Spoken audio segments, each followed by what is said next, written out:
Quando o código entrou em vigor no ano de 1990, a internet já não chegava a ser ficção científica, mas ainda estava longe de dominar as relações humanas e comerciais ao redor do mundo. 20 anos depois, o comércio eletrônico é uma realidade que o Código de Defesa do Consumidor precisa acompanhar. O papel das agências reguladoras. Hoje, a maioria das reclamações do consumidor envolve serviços regulados por agências, mas os especialistas questionam a atuação destes órgãos. Neste bloco, você vê também a história de um consumidor símbolo na defesa dos próprios direitos. Ele pode não ser muito bem quisto pelos comerciantes, mas ensinou aos brasileiros que vale a pena reclamar.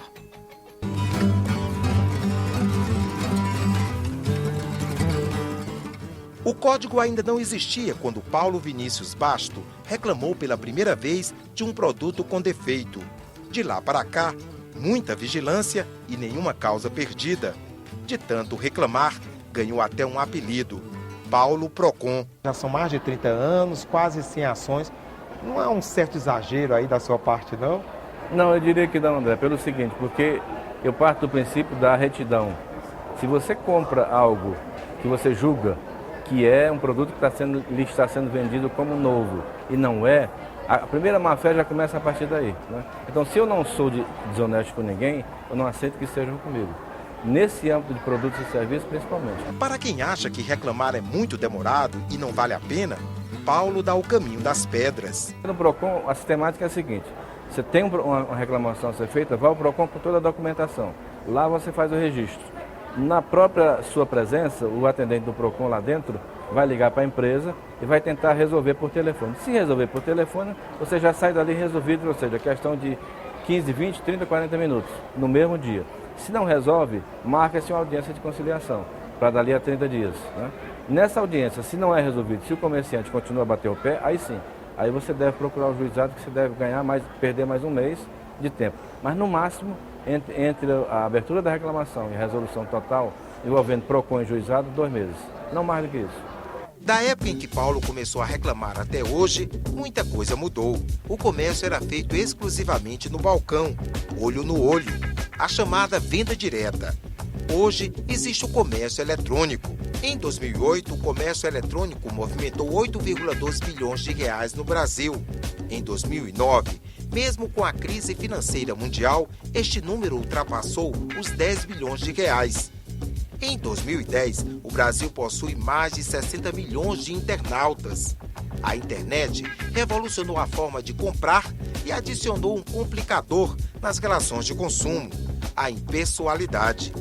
Inúmeras denúncias contra esses sites de internet, que são sites livres, onde as pessoas fazem aquisições de outras pessoas e depositam o dinheiro numa conta, que geralmente é de outro estado, e nunca recebem o bem. O Código de Defesa do Consumidor não previa esta mudança radical. Essa ideia de fazer uma lei especial para o comércio eletrônico, para os detalhes do comércio eletrônico, para os perigos do comércio eletrônico, para o chamado dever de segurança, o dever de transparência, o dever de perenização das informações, são detalhes que já existem no Código, mas que ficariam mais fortes se houvesse uma lei que complementasse o Código de Defesa do Consumidor. Eu daria um bom exemplo, na área penal. Não é? Os tipos do Código de Defesa do Consumidor foram pensados para relações, que eu diria, do comércio tradicional. Já no comércio eletrônico, dado o princípio da tipicidade das normas penais, talvez fosse muito relevante se estabelecer as medidas as mais críticas, a última ratio, a última medida normativa no campo penal e voltada diretamente para o comércio eletrônico. Na década de 1990, serviços prestados ao público em setores como telecomunicações, planos de saúde, aviação civil e energia elétrica passaram a ser fiscalizados por agências reguladoras. A maior parte das reclamações feitas pelos consumidores brasileiros nos PROCONs justamente se relaciona a problemas que são de serviços regulados, problemas regulados por agências reguladoras federais. Quer dizer, a regulação ela não está funcionando bem para o consumidor brasileiro. Essas agências se veem no papel de árbitros da lucratividade das empresas. E não é raro que essas empresas tomem o partido não do sujeito vulnerável que justificou a sua criação, que é o consumidor, mas dos próprios regulados. Vale dizer, daqueles que deveriam ser por elas controlados. O direito de consumir e de ser bem tratado como consumidor ganha um novo parâmetro no século XXI. Até que ponto podemos consumir os recursos naturais sem prejudicar nosso futuro e o da humanidade? Estamos falando de consumo sustentável. Sinal dos tempos, a sociedade brasileira começa a perceber outras variáveis relacionadas ao consumo. A formação das novas gerações de cidadãos e o consumo ambientalmente sustentável. Esses dias eu até passei no supermercado e verifiquei os chocolates que eu sempre comi quando menino, né? Eles migraram de embalagens de papel para embalagens de plástico, né? Então quando menino era tudo de papel, porque não tinha o plástico.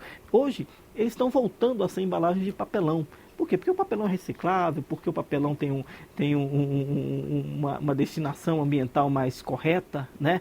Existe uma enorme inter-relação entre os nossos hábitos de consumo e o comprometimento do meio ambiente, né? Hoje isso está ficando mais claro para as pessoas, porque normalmente quando a gente fala em meio ambiente parece que nós estamos falando da floresta que está lá, né?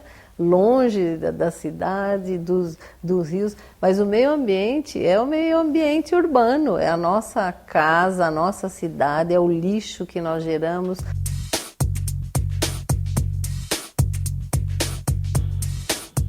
A Escola Nacional de Defesa do Consumidor foi criada em 2007. Nos 3 primeiros anos, capacitou mais de 3 mil pessoas ligadas ao Sistema Nacional de Defesa do Consumidor. No final de junho de 2010, mais uma oficina estava em curso em Brasília. A primeira frente são os cursos itinerantes. São cursos que nós visitamos todos os estados brasileiros, exatamente para buscar atualizar e debater com todos os estados e com todos os PROCONs e integrantes daquela região temas mais importantes da defesa do consumidor. A esperança nossa é buscar mais conhecimento para nós podermos atender melhor o nosso consumidor. A minha maior surpresa é que algumas dificuldades no comércio eletrônico enfrentadas por consumidores do estado do Acre também são compartilhadas pelos consumidores dos grandes estados, né, de São Paulo, Rio, principalmente no tocante à entrega da mercadoria no prazo estipulado pelo site. O PROCON DF também prioriza a educação do consumidor. Basta que uma escola, uma faculdade, uma empresa nos solicite uma palestra, nós temos já uma equipe, estamos sempre reciclando também, e essa escola, ela prepara, de acordo com o público-alvo, ela prepara o tipo de palestra.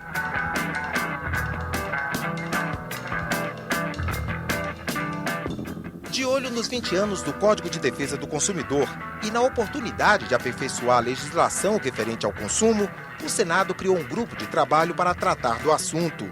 Entre março e abril de 2010, foram realizadas audiências públicas para colher sugestões de mudança na lei. Os projetos estão em andamento. Vamos comemorar 20 anos, temos muito o que comemorar, mas vamos também reconhecer que a gente tem que aperfeiçoar a legislação, nós temos que aumentar a educação do consumidor, temos que inserir novos conceitos, como é o conceito da proteção ao meio ambiente de quem está consumindo. Também pode merecer um tratamento adequado a questão do superendividamento. Hoje, com a proliferação do crédito, dos cartões de crédito, que é bom, né? Com a ascensão das camadas C e D, que é ótimo ao mercado de consumo, mas, por outro lado, teremos também um fenômeno que não será exclusivo do Brasil, que já ocorre em vários países, que é pessoas com superendividamento. Lá nos Estados Unidos, a lei de falências tem 2 capítulos, uma para o consumidor e uma para a empresa, né, para a pessoa jurídica. Aqui nós só conhecemos a falência da empresa. A falência da família, né, que é a falência do consumidor, ela não tem solução. Nós não podemos imaginar que é só aplicando mais sanções que as coisas irão melhorar. Depende também no mercado a mudança do eixo, do conflito para a solução. O conteúdo deste programa você vê também na internet. O endereço é www.senado.gov.br/TV. Este foi o Repórter Senado sobre o Código de Defesa do Consumidor. Até a nossa próxima edição.